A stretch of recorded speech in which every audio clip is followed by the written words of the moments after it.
अब हम आधुनिक इतिहास के उपनिवेशवाद के औद्योगिक चरण में देखते हैं कि शिक्षा पद्धति के बाद 3 अधिनियम लाए गए। 3 अधिनियम, एक 1813 में लाया गया, दूसरा 1833 में लाया गया और तीसरा 1853 में लाया गया।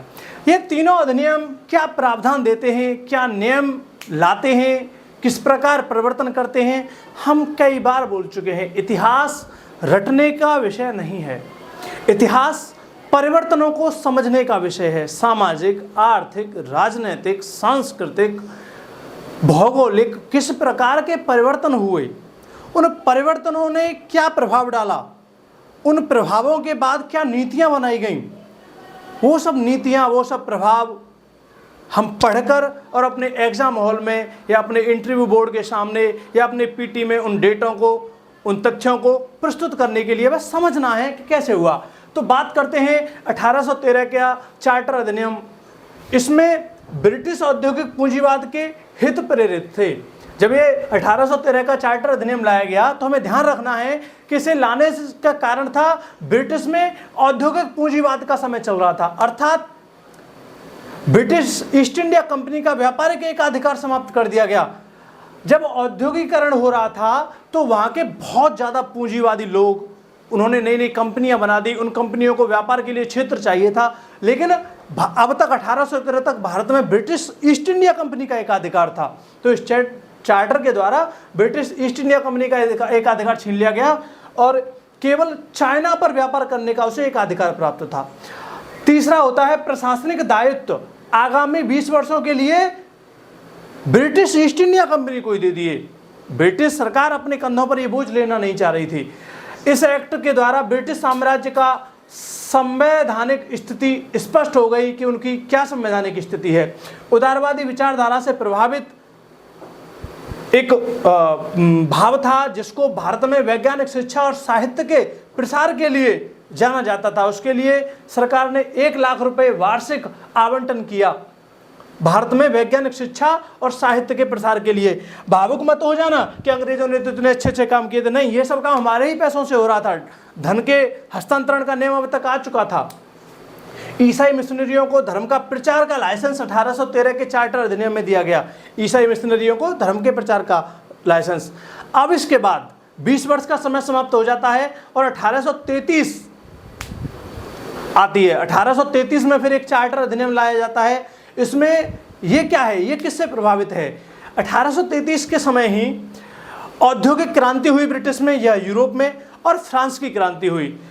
इन क्रांतियों में जो विचारधारा निकली वो थी मानव स्वतंत्रता और अधिकारों के विचार। इनका प्रभाव ब्रिटिश समाज पर भी पड़ा। तो ब्रिटिश समाज ने पहली बार 1832 में संसदीय सुधार कानून लाया गया, जिससे वोट करने का, मताधिकार का प्रावधान हुआ, विस्तार हुआ। इन्हीं सब बातों का प्रभाव 1833 के चार्टर पर देखा जाता है। 1833 के चार्टर में आगामी 20 वर्षों के लिए प्रशासन फिर से कंपनी को दे दिया गया। इस बार चीन के साथ भी एकाधिकार समाप्त कर दिया गया। ये पीटी का क्वेश्चन बन सकता है कि चीन का एकाधिकार कौन से चार्टर के द्वारा पूर्णतः समाप्त कर दिया गया या कब तक चीन का अधिकार था।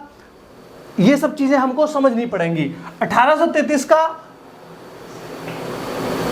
जो चार्टर अधिनियम है, इसमें एक चीज पर और जोर दिया गया, सक्षम प्रशासन की ओर कंपनी बढ़ती है। प्रशासनिक केंद्रीकरण पर जोर दिया जाता है। 1833 में बंगाल का विधि निर्माण गवर्नर जनरल, 1833 में बंगाल का विधि निर्माण गवर्नर जनरल और उसकी काउंसिल को सौंपा गया। विधि निर्माण समझ सकते हो, कानून व्यवस्था। विधि का सदस्य की नियुक्ति, विधि सदस्य के पद की पहली बार नियुक्ति हुई और भारत का पहला विधि सदस्य लॉर्ड मैकाले को कहा जाता है। लॉर्ड मैकाले ने विधि का संहिताकरण किया। यह प्रश्न बन सकता है, विधि का संहिताकरण किसने किया? लॉर्ड मैकाले ने। 1837 में लॉर्ड मैकाले ने संहिता का निर्माण किया। मैकाले संहिता का निर्माण कब हुआ? 1837 में। किसके द्वारा हुआ? लॉर्ड मैकाले के द्वारा। अच्छा, इसी समय 1843 में लॉर्ड एलनबरो द्वारा दास व्यवस्था का उन्मूलन किया गया। दास व्यवस्था का उन्मूलन कब हुआ? 1843 में। किसके द्वारा हुआ? लॉर्ड एलनबरो द्वारा। भारतीयों के साथ सरकारी सेवाओं में भेदभाव की समाप्ति किसने कराई? लॉर्ड एलन वेरो ने 1843 में। अब इसके बाद आता है 20 साल समाप्त होती हैं और 1853 का चार्टर अधिनियम। इस समय तक 1853 तक भारत में कई प्रकार के परिवर्तन हो चुके थे। और मैं दोस्तों फिर कह रहा हूं, इतिहास परिवर्तनों की व्यवस्था है, परिवर्तनों को समझने की एक प्रक्रिया है।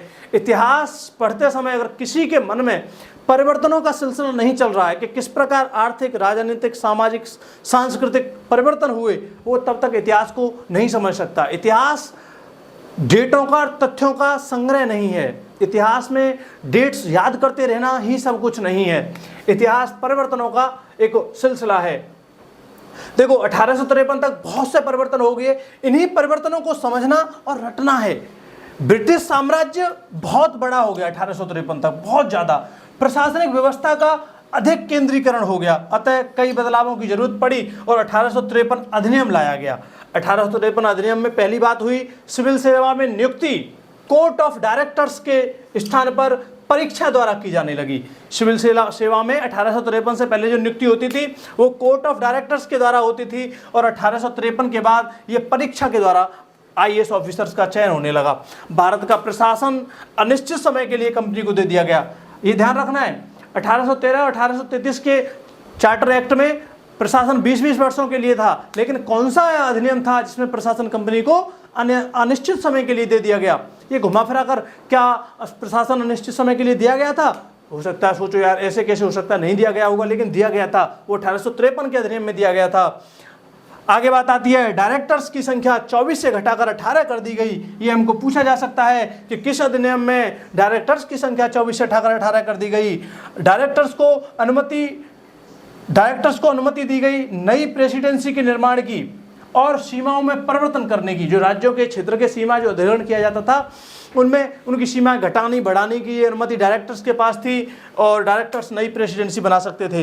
पहली बार लेजिस्लेटिव काउंसिल का गठन इसी 1853 के चार्टर द्वारा किया गया। दोस्तों हम इस वीडियो में तीनों चार्टरों को पढ़ चुके हैं। ये चार्टर बहुत इंपॉर्टेंट हैं, इनको 2-3 बार अगर इंसान ढंग से समझ ले, रट ले, तो ये बहुत बड़ा डायमेंशन हमारे दिमाग में पैदा कर सकते हैं, बहुत बड़ी व्यवस्था ला सकते हैं। इनको रटना समझना बहुत जरूरी है। जय हिंद मेरे प्यारे दोस्तों, मिलते हैं अगली वीडियो।